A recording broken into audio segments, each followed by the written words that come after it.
Hello everyone, আজকে আমরা বানাবো কাঁচা আমের টক মিষ্টি আইসক্রিম। তার জন্য নিতে হবে কাঁচা আম। কাঁচা আমটাকে আমি ভালো করে ধুয়ে নিয়েছি। ধুয়ে আমি আমের মাথাটা দেখো কেটে নিয়েছি। তারপর আমি আমের খোলাগুলোকে ভালো করে ছাড়াচ্ছি। আমের খোলাগুলোকে ভালোভাবে বাদ দেবে, সবুজ অংশটা যেন একদমই না থাকে। আর সাবধানে, আমের কিন্তু আঠা থাকে, তো তার থেকেও একটু বেঁচে থেকো। ভালো করে আমগুলোকে আমরা দেখো ছাড়িয়ে নিয়েছি। এবার আমরা আমগুলোকে সেদ্ধ করে নেব। প্রেসার কুকারে আমগুলোকে দিয়ে দিচ্ছি। আমগুলো দিয়ে আমি দিয়ে দিচ্ছি 2 কাপের মতন জল। বেশি জল দেব না, এখানে 3টে আম আছে, তো আমি তার জন্য 2 কাপ জল দিয়েছি। জল দিয়ে প্রেসার কুকারে সিটি দিয়ে দেবো। আমগুলো সেদ্ধ হয়ে গেলে আমের পাল্পগুলোকে আমি ভালো করে বের করে নেবো। এই দেখো, এইরকমভাবে আমি চামচে করে গেঁথে গেঁথে আমের পাল্পগুলোকে বের করে নিচ্ছি। তুমি চাইলে যে কোনো প্রসেসে তুমি আমের পাল্পগুলো বের করে নিতে পারো, চাইলে হাতে করেও তুমি আমের পাল্প বের করে নিতে পারো। দেখো কি সুন্দর মিহিভাবে আমের পাল্পটা বেরিয়ে গেছে। আর বাকি যে অংশটা একটু পড়েছিল সেটা জল মিশিয়ে আমি ভালো করে আমের পাল্পটা বের করে নিচ্ছি। আমের পাল্প কিন্তু কমপ্লিটলি বের করা আমাদের হয়ে গেছে। কি সুন্দর স্মুথ লাগছে, তাই না? এবার আমরা আমের টক অনুযায়ী কিন্তু দিয়ে দেবো চিনি। আমি চিনিটাকে একবারে গুঁড়ো করে দিয়েছি, এতে অনেকক্ষণ ধরে আমাকে চিনিগুলো গোলার জন্য ফেটাতে হবে না, কষ্ট কম করতে হলো। এবার আমরা দিয়ে দিচ্ছি 2টো জলজিরার প্যাকেট। 3টে আমের জন্য 2টো জলজিরার প্যাকেট কিন্তু একদমই এনাফ। আমার তো মনে হচ্ছিল তখনই একটুখানি জলজিরা খেয়ে নিই। মনে আছে স্কুলেতে কীরকমভাবে আমরা জলজিরা খেতাম? তো যাই হোক, এবার আমরা দিয়ে দিচ্ছি স্বাদ মতন বিট নুন। এখানে জলজিরা দেওয়া হয়েছে, তো বিট নুনটা একটু স্বাদ মতন বুঝে দেবে। আমি এখানে দিয়েছি মোটামুটি 1 চামচের মতন।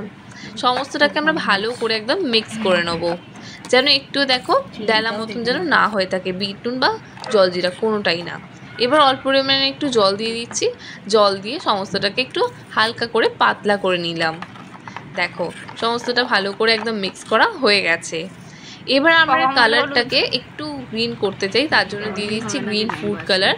তুমি চাইলে এতে কালার নাও অ্যাড করতে পারো, এটা শুধু দেখতে সুন্দর লাগবে সেই কারণেই। তুমি চাইলে এটাকে স্কিপ করে নিতে পারো। সমস্তটাকে ভালো করে মিক্স করে নেবো। এবার চলো মোল্ডে ট্রান্সফার করি। আমি নিয়ে নিয়েছি আইসক্রিম মোল্ড। আইসক্রিম মোল্ডগুলোর উপর আমি একে একে এগুলোকে ঢেলে দিচ্ছি।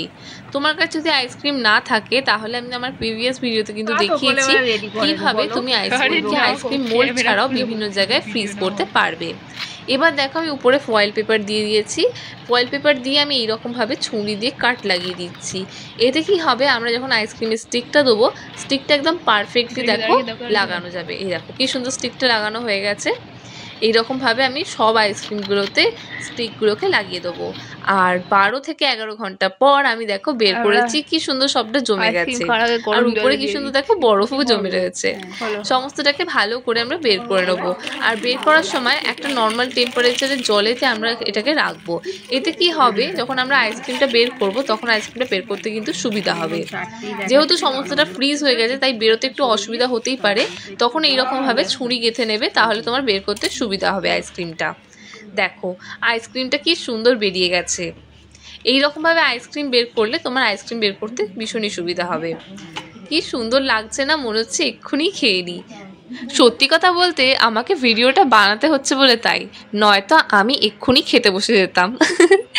বাই দ্য ওয়ে, তোমাদের এই আমের আইসক্রিমটা কীরকম লাগলো সেটা কিন্তু আমায় নিশ্চয়ই জানিও। এবার তোমাদের একটা ছোট্ট কাজ, চটপট যাও ইউটিউবে সার্চ করো ফোরন বলে, সাবস্ক্রাইব করে বেল আইকনটা ক্লিক করতে একদমই ভুলো না, যাতে আমাদের নিত্য নতুন রান্নার নোটিফিকেশান তুমি সবার আগে পাও।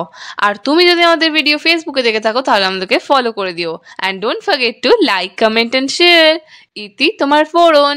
বাই।